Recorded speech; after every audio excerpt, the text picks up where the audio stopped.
Yes, sir. Kasama kami doon, sir. Kahit po, pinapaaral nila. And proud of what you have achieved. Hindi nyo inalintana ang kahirapan ng buhay to pursue learning and having a tool to confront the reality of life. Sa mga bata na nandito, pinakahuli sila, Sir Ling, doon kami nagpakahuli. Talagang dalawa lang yata ang buhay sa mundo. Isang mayaman, isang mahirap. It can never be equal. I think that's the balance of nature in human society. But what matters most is that today is the start of your journey to better yourself by having those knowledge, yung inyong mga natutunan ay magamit ninyo upang itaguyod ninyo ang inyong mga sarili. Hindi masama at hindi kasalanan na tayo ay ipinanganak sa mahirap na pamilya. But you can use time as your friend, pursuing your dreams and aspirations. And don't waste it. Huwag niyong sayangin. Sana yung journey ninyo in your life ay hindi hihinto. And I'm telling you, by example, mga batang nandito. Yung nanay ko, mataas ang pangarap sa akin. Ang sabi sa akin ng nanay ko, kailangan daw makatapos ako ng high school. That's the maximum. Sabi niya, sumalangin mo ang kaluluwa ng nanay ko, kaka-birthday lang. Sabi niya, pag ikaw nakagraduate ng high school, iskat kasi yung tunay ko malayaw. Sa mga taga-Tondo, alam yun, mga kapitbahay ko, iskat. Sabi niya, kapag ikaw nagtapos ng high school, at least hindi ka na magbabasa ng dyaryong pabaliktad. Can you imagine dreams ng nanay ko? Napakataas. Magbasa lang ng dyaryong hindi nakabaliktad. But that is a metaphor. Hindi naman ibig sabihin literal yun. Dahil yun lang ang kakayanin niya na i-provide sa atin. But I did not allow it for myself. That's why I continue to pursue education. And it is only in our community, the only way in our community, hindi ko lang, pare-pareho tayo ng komunidad. The only way to be successful is through education. Kaya pinilit ko mag-aral. Hindi ako huminto. Pagka-graduate ko sa Tondo High School, 1992, simula Abril hanggang Setyembre, hindi ako nag-enroll sa kolehiyo. Lahat ng kinita ko sa pagsa-sidecar, piyahit-piyahit kami ng nanay ko. Kalahati sa kanya, kalahati sa akin. Pagdating ng Oktubre ng 1992, in-enroll ko ang sarili ko sa PMI para lang malapit sa ilog. Philippine Maritime Institute. Dahil gusto kong maging kapitan ng barko. That is my dream. And nobody can ever stop me doing so.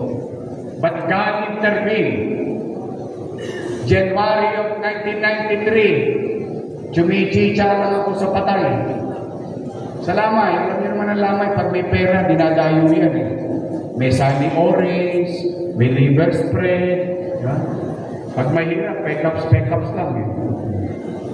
Na-discover ako bilang artista. Hindi ko makalaing pang-artistahin ko. And that changes the course of my life. Remember, don't get me wrong, I want to be a seaman para yumaman ako. I want to be a seaman, gusto ko maging kapitan ng barko para umunlad ako.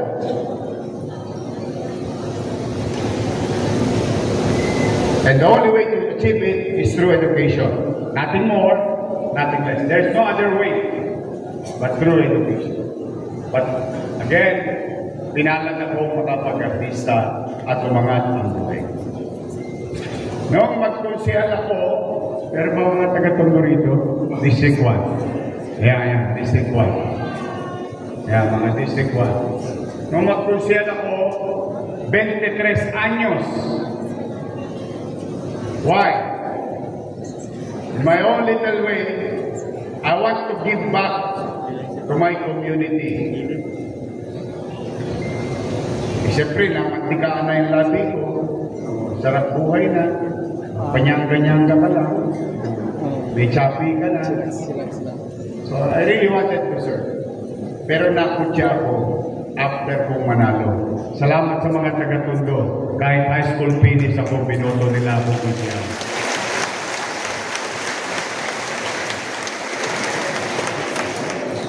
Did I stop? I did not. Imbis na kaawaan ko ang sarili ko, dahil ako'y kinukutya, na ako'y high school finish lang,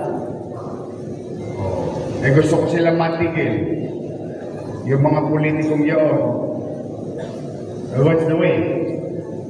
Went back to school. Nakapagtapos ako kolehiyo, nakapag-abogasya ako ng konti, executive program here, executive program there, all over the world. And yet, now today, we are together.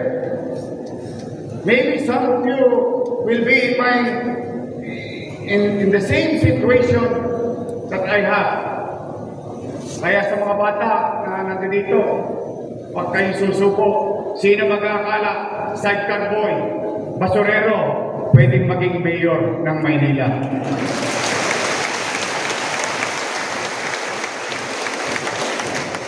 So, I think that is a message I wanted to send to each and every one of you. Life is hard.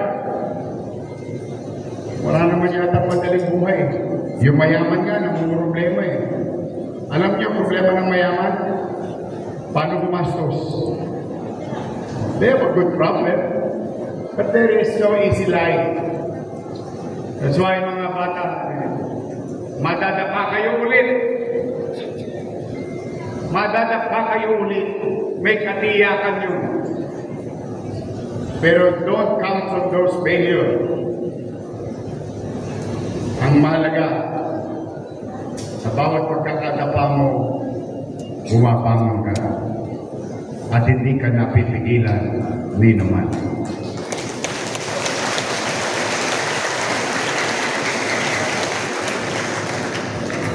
So, today, I wish God that will guide you and bless each and every one of you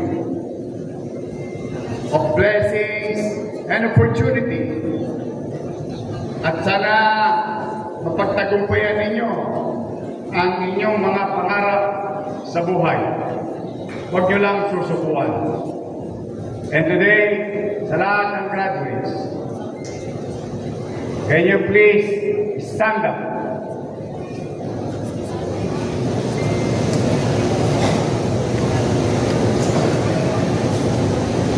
In front of you is your teachers, principals, and educators. Today, we show our gratitude to them. Palakpakan natin sila.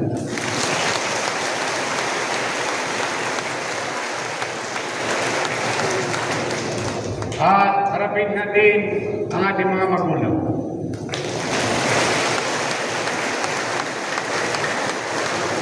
Despite of economic challenges, they continue to support you. So today, we say together, sabay-sabay tayo, Nay! Sabay-sabay tayo, Nay! Tay! Lolo ko! Lola ko! Thank you. I love you. Palakpakan niyo ang inyong mga magulang.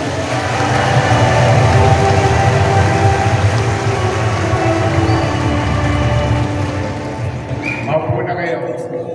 And I will give the microphone to our beloved, beautiful, able Vice Mayor. But before that, again, nawa, loobin ng Diyos na mapagtagumpayan ninyo ang landas sa nakahakin nyo sa darating na araw, linggo, buwan at taon ng buhay ninyo. Pagpalain nawa kayo ng buong may kapal. Manila! God first. Thank you. Now, let's welcome our Vice Mayor Chief Francesca.